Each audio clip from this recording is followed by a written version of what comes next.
Ciao a tutti, Aquaba, benvenuti a Ghana for Good, il mio canale di YouTube in cui parliamo di informazioni relative al Ghana.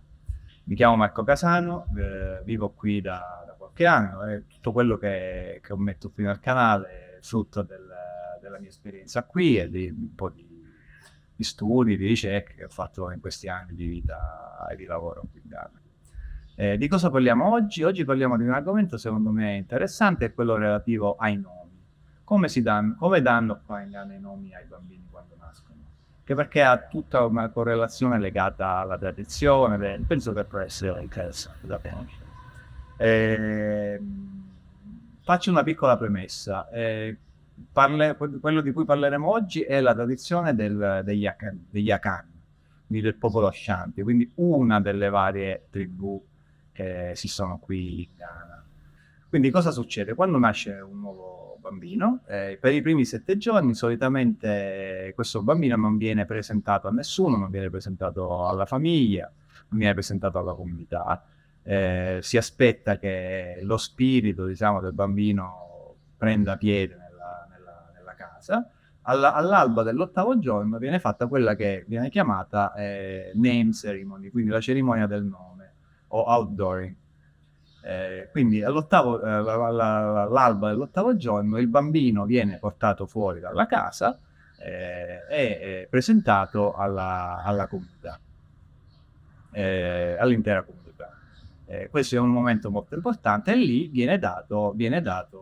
vengono dati i nomi, quindi viene presentato e vengono dati i nomi.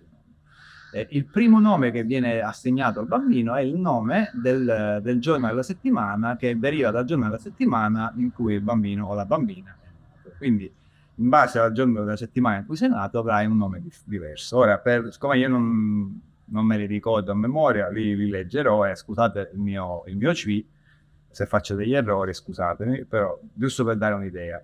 Partendo dalla domenica, il primo è per i bambini, per i maschietti, e il secondo è per i femminucci, per tutte le femmine. Quindi la domenica il bambino si chiamerà Quesi e la bambina Akosua. Lunedì Quado, Quagio. Il lunedì Quagio è Adua. Il martedì Quabena o Abena. Il mercoledì Kweku, che è il mio nome, o Equia. Il giovedì Yao o Ya. Il venerdì Kofi o Efia. Il sabato Kwame o Ama. Quindi questo è il primo nome. Il primo nome che viene dato è il nome della settimana. Io sono nato mercoledì, come ho detto prima, sono Kweku. A questo nome solitamente viene affiancato anche un altro nome, sempre tradizionale, che può essere per esempio legato al fatto che la bambina è la prima nata o il bambino è il primo nato, oppure si vuole fare c'è una persona vicina alla famiglia a cui si vuole dare un tributo e quindi si dà quel nome. Quindi viene aggiunto un altro nome. Un altro nome solitamente è quello inglese o comunque legato alla cristianità, Mary, John o questo tipo di nomi qua. E poi c'è il cognome.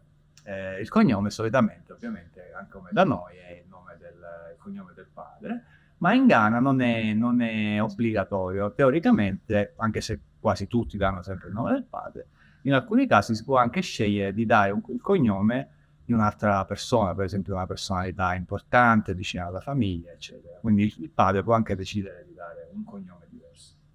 Quindi questa cerimonia del nome, cosa avviene? Io ve lo racconto per esperienza, mi è capitato un paio di volte, poi magari ogni famiglia, ogni tribù sono un po' diverse, però più o meno come funziona? Funziona che il bambino viene portato fuori dalla casa, viene presentato alla comunità, alla famiglia, agli amici, vengono pronunciate il nome del bambino, poi solitamente la madrina del bambino prende il bambino, se lo appoggia sulle ginocchia, prende un bicchiere d'acqua e poi con una mano, con un dito, mette una goccia di acqua, adesso lo fanno anche con un bicchierino, mette una goccia di acqua sulle labbra del bambino e dice al bambino questa è acqua. sappi che questa è acqua.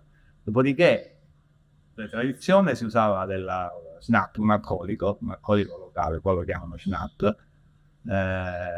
Quindi si prendeva una goccia di alcolico e si metteva sempre dalle labbra del bambino, adesso si usa il succo di frutta, e la madrina dirà: questo, sappi che questo è alcol. Questo serviva, per tradizione, per instillare al bambino la coscienza di quello che era vero, reale, quello che era giusto e quello che non era, che è sbagliato. Quindi una volta fatto questo, il bambino viene esposto alla comunità e da quel momento in poi farà parte della comunità. Solitamente dopo aver bevuto il dito nell'acqua, nell'alcol, nel succo di frutta e dato al bambino, il bambino, come abbiamo detto, viene presentato alla comunità. Questo viene fatto dalla famiglia del padre, che è quella, diciamo, che si prende in cura questa parte della vita del bambino. E dopodiché i presenti fanno dei doni, un po' come avviene da noi durante un battesimo, direi. Quindi viene dei doni, si fa una festa e quindi, diciamo, il bambino viene introdotto a tutta la comunità. Spero che, insomma, questa piccola informazione sia stata interessante per voi. Come al solito, iscrivetevi al canale, ci vediamo la prossima volta. Ciao ciao!